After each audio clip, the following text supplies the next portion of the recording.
No way.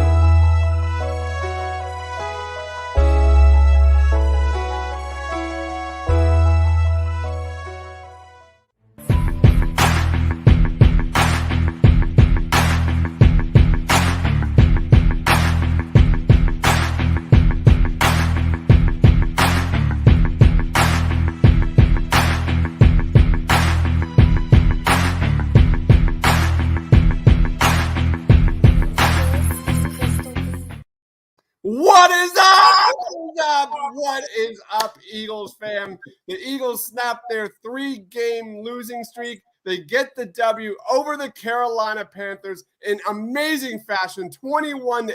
They moved to 2-3 on the season. We're going to talk about our top reactions, our top takeaways. We're going to just break down our player grades for Jalen Hurts. And joining me is my man, Ty. What's up, Ty? What's going on, everybody? Big win. Woo! Guys, if you're watching us live, be sure to comment, react with us, and always smash that subscribe button. My goodness, where do I begin? I have to start with the defense, and special teams. But I want to start with the defense because how long has it been since the Eagles won the turnover battle? It has felt like decades. When the Sixers just have not been able to get defensive takeaways. They held Sam Darnold to 3 interceptions in this game. Two by Darius Slay, one huge one by Steven Nelson. What's your takeaway on this Eagles defensive performance, Ty? I mean, last week I graded them at I think a D-. So they were really bad last week. Still some holes against the run, but for the most part they played that bend don't break that Gannon talks about, and it actually worked out for him for this week. I didn't think Sam Darnold was very good. You can really see a difference in the Carolina offense. I actually got to watch them early in the year. You can see a big difference between them with Christian McCaffrey in the game and without him in the game. But still, defense played really well. A ton of pressure. Hargrave continues to be the story of the front four. I did like that the broadcast pointed out that Cox gets the double coverage almost every time. And then when he didn't, he got home. So that was nice to see today. Josh Sweat had a sack. Barnett didn't have any stupid penalties. So, I mean, that's all I really care out of him anymore. Don't really care if he gets a tackle or anything. Just make sure you don't do anything dumb. I thought that they did not put the linebackers in as crucial situations as they did in weeks past. They didn't leave them out there to just defend everything, and that helped this week. Yeah, Sam Darnold, 21 of 37, 177 yards. Again, 3 interceptions. The defensive line, the Eagles had 8 quarterback hits, 3 sacks, 1 by Fletcher Cox, 1 by Javon Hargrave, and 1 by Ryan Kerrigan. 5 pass deflections. The story of this game is Darius Slay coming up huge twice, and then Steven Nelson there in the second half. I don't even know where to begin with Javon Hargrave. I can't even imagine this Eagles team without Hargrave on this roster because he has been everything. I think he's now up to 6 sacks. The dude is on pace to shatter records. So thank you, Javon Hargrave. And then we go to the offensive side, which really was mind-numbing. That first half was absolute garbage. It was really hard to watch.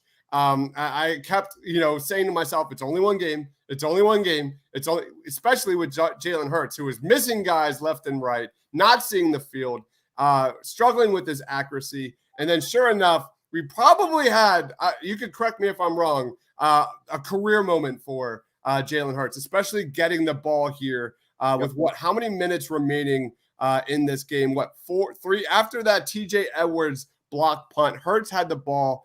They were down 2, I believe, and Hurts had that huge pass. Hurts had that huge pass to Goddard for 20 yards, got down there to the goal line, and then gets it in there for the touchdown. That was just a huge moment for Jalen Hurts, and he delivered. Just a tale of 2 halves. What was your take on Jalen Hurts? So first, Josh Sweat had the 3rd sack. Kerrigan had a tackle today. Sorry. Okay. I had a bet with a buddy that Sweat was getting a sack today, and when you didn't say his name, I had to bring my notes back up just to make sure. So I won my bet. Offensively, I thought the play calling was awful in the first half. It was horrible. I thought that Nick Sirianni is still really trying to find what kind of play caller he's going to be. I think I posted on the Twitter site at one point that Carolina got the memo on the bubble screens. There were multiple times where I know he didn't have a ton of time, but he had guys open down the seam that he missed. But at the same time, just really, I even if it's 2 or 3 yards a gain, I would just like to see them try and establish the run a little bit more than they have been. Mhm. Yeah, I mean, when you're running so many RPOs, like you got to sell the run at some point. And if anybody's wondering why we don't utilize Miles Sanders more, you watch the last possession there by the Eagles. That tells you every reason why Miles Sanders is not touching the ball. The fact that he kept running out of bounds again and again, that tells you every freaking thing about Miles Sanders. The dude's Chris, a I almost got physically sick. I was like, I was like celebrating with my wife. We were having a party, and then Miles Sanders running out of bounds. Then he does it again. It was just absolutely nauseating. Could not believe it. I just, it's brutal. And then you see Gainwell on the next possession get a 12-yard run and just nosedives straight. You stay inbounds. My goodness, Miles Sanders, what are you doing, man? What are you doing? But like you said in that first half, they were playing everything underneath. It was all quick slants, quick snaps, which we expected, but they didn't utilize any part of that intermediate area of the field. They didn't try to go deep. It was just so predictable offensively, just like we saw under Doug Peterson. And then sure enough, we kind of started to see Jalen Hurts especially get a little more comfortable in that second half. So how would you grade Jalen Hurts' performance here, man? Like you said, it's a tale of two halves. I thought that he managed the game really well in the second half. He made a really great throw to Quez Watkins, had a couple of nice scrambles out of the pocket. But for the most part, he managed the game well in the second half. In the first half, he did not manage the game very well. He gets a C plus for me today. We're not going to break into that B. And it's only a C plus because of the W on the win-loss record. If they lose today, it's a D or worse. But in the second half, he made one big throw and managed the game really well. And that's sometimes what you got to do, especially if your defense is actually playing well. Yeah, that play where after the Eagles scored a touchdown to take the lead and they had a 2-point conversion, he read the pressure, he stepped out of the pocket, and he made a dart to Devontae Smith for the 2-point conversion. That was hands down one of the best, stone cold plays I've seen from Jalen Hurts in his young career. Hi, sweetie. Hello. Go Birds. All right. So I think I'll probably give him a C. I think a C plus actually makes a lot of sense. Yeah. I can't ignore the first half. Lack of execution, miscommunication, missed big plays that we've seen again and again from Jalen Hurts. Yeah. That one where you had Quez Watkins down a seam, like wide open, and he completely missed him. That can't happen. McNabb 2.0. I had to put that up there. I can't help but agree a little bit today. That was a really McNabb-esque game. Absolutely. Yeah. I love this comment by Quentin Moore. He says, Miles Sanders clearly bet on the Carolina Panthers. Steven says, I don't mind the interception by Hurts. He must stand in the middle of the pocket, step up, and deliver. That is the next step in terms of evolving Jalen Hurts into a franchise quarterback. Marky Mark says, amazing when you have Darius Slay and Steven Nelson are man-to-man and you get turnovers instead of playing soft zone. Bowtie Band says, that's a fun name. That's a great name. The D showed up. Steven says, we had a patchwork O-line positioning-wise. You won on the road.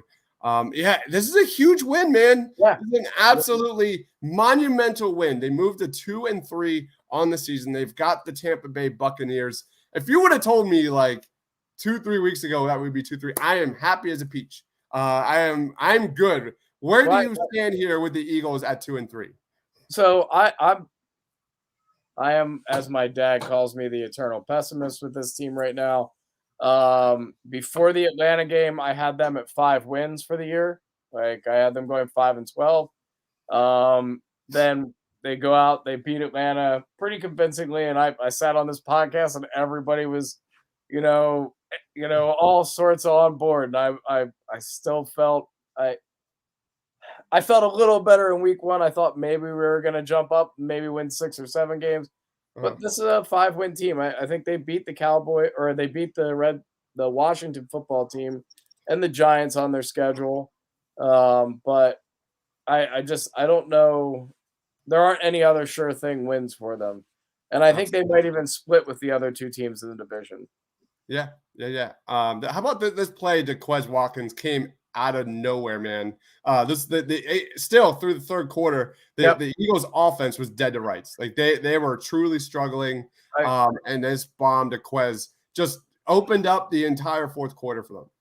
he is the biggest surprise of the year at this point outside of Hargrave. Quez Watkins has played really good football. And if you watch this, the highlight you threw up there really shows how great a route he runs. Mhm. Now, they didn't have any help over the top there. He kind of beats his guy, but I mean, he runs a great route. It's a great, it just really posts a flag and does what he needs to do. Steven says, I gotta agree with Seth Jordan here. The way they're using Sanders and Ertz this year is hard. Did you see that drop by Zach Ertz? Was that a bad throw or is that a bad drop? Because for me, I want to see guys like Zach Ertz make that catch. You got to make that catch in that situation, right? So I think I put on Twitter for the TPL site. Um, Not a great throw, should have been a great catch, right? So I don't think it was a good throw, but it certainly should have been a great catch by a guy who's a borderline Hall of Famer at this point at that position. Yeah, yeah. Here's the first interception by Darius Slay. Man, it just feels so good. Man, hopefully this is kind of the trend that the Eagles get that monkey off their back. They start getting some defensive takeaways moving forward this season because it's been bleak the last 2 years, man. Seeing the turnovers today was just whew, man, was it nice. It really was. There's no other way to put it. Just seeing them turn the ball over a couple of times, turn a team over a couple of times was really a Mhm. change of scenery for us. I think this is the second Darius Slay interception here. I don't think there it is. I don't have the Steven Nelson one yet. I will have breakdowns on all the best plays and all of Jalen Hurts' snaps within the next few hours. But man, the defense is the storyline of this game. There Yep. is no question about that. Especially considering, last week Jonathan Gannon was the guy that everyone was shitting on. Like this guy got completely destroyed. Talk about a tale. Like the ebb and flow of the NFL is absolutely insane. You go last week where Eagles didn't punt the ball. The Kansas City Chiefs didn't punt the ball. There were 8 punts in the first half in this game. And then Jonathan Gannon, for me, let's jump right into player MVP of this game. I'll go Gannon. I'm going to go Gannon, even though it was the execution of Hargrave and Cox and Slay and Steven Nelson. Jonathan Gannon is my player of the game because this dude was thrown under a bus by the head coach of the Philadelphia Eagles. So, Jonathan Hargrave, you're my player of the game. What about you, man? Who's your player of the game? So I got to throw Steven's comment up here for my player of the game. My player of the game is the Carolina Panthers offensive coordinator. I completely agree with this comment. Yeah, man. All they needed to do was commit to the run. If they ran the ball 40 times today against this Eagles defense, they would have won the game. Yeah. And maybe that's, I don't mean that they couldn't have beat us by throwing the football, but this defense has shown and still shows they can't stop the run. They gave up some yardage on the ground today. But my player of the game, I think you just got to go special teams unit. I think blocked punt, Sipo's punted the ball really well. Elliott hits a long field goal that makes the win even possible. So we're gonna throw out special teams. Yeah, man, that was a massive. Slay. I mean, yeah, Slay's probably player of the game in real talk with 2 picks. I don't disagree with you, man. We usually try and jump away from the obvious, though. Yeah, I mean, definitely. Here is Javon Hargrave with his 6th sack of the season, man. Let's wrap it up. Final thoughts, man. And what do you got going on? Where can we find you? So, final thoughts are I don't want us to win too many games because I love thinking about having a really good first round draft pick. And especially with how many first round picks we possibly could have this year. I'm fine with them winning like 3 games. It'll be a really frustrating year because I mean I've been that's a pick. The Giants just picked off Dak Prescott on the first Woo! game. Love it. But I just Well, here we go. Here's what it looks like right now. Miami lost today yeah. to the Tampa Bay Buccaneers. That pick is looking nice. Now Tua comes back next week. Very likely Tua's back. But right now, you look at the Miami Dolphins, 4th overall. Obviously, we have a long way to go. And then the Colts. When do the Colts play today? What's going on with the Colts? I'm not sure. Are they in that game? I hold on. I can tell you. Colts. Anybody on the comments know when the Colts play Monday night versus the Baltimore Ravens in Baltimore. Okay. So there is that. So regardless, you have a really nice looking pick here from the Miami Dolphins, which is house money. You gotta love that. Yeah. Well, I think the Dolphins are that much better with Tua in there. To be perfectly honest with you, they're in my doghouse right now because I sat Myles Gaskin this week and he went the heck off. And every other week before today, he's barely touched the ball. But I don't think they're that much better with Brissett in there. So I mean, you're talking about the possibility of 3 picks inside the top 15. Possible. You know what I mean? Like I would be shocked if the Colts don't pull Carson Wentz if they're kind of out of the playoff picture though, right? Like that is gonna happen. I would imagine. We know Carson Wentz though. If they do that, he's done. It's true. I mean, Steven says, I don't know if it's Fletcher Cox slowing down or Javon Hargrave improving, but man, those two are fearsome against the pass. We still miss Brandon Graham. How does Carolina not exploit that? Absolutely love it. And then at the end of the day, I feel like the first game of the season I feel like the first 4 games of the season is preseason anymore. So anyway, final thoughts. I gotta throw this up to my guy Eric Stone. Yeah, man, what the heck?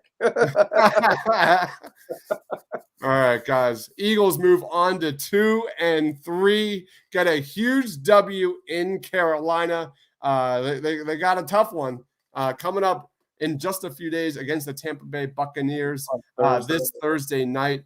I will not be on the postgame show. I'll be on vacation for that. Yeah. So unless you guys want to handle it, but I will not be joining. But guys, just want to say thank you to everyone watching. Please be sure to smash that subscribe button, hit that like button as well. It helps out so much. I will be having Jalen Hurts all plays breakdowns. I'll be having Devontae Smith all targets and every best play from the Eagles coming down within the next few hours. So make sure you subscribe here to the Painted Lines. Follow my man Ty on Twitter at TyBook3 or P2P 2021. And you can follow me on Twitter at Mr. Crockpot on Twitter. For Ty, for myself, thanks for watching, guys. Stay awesome.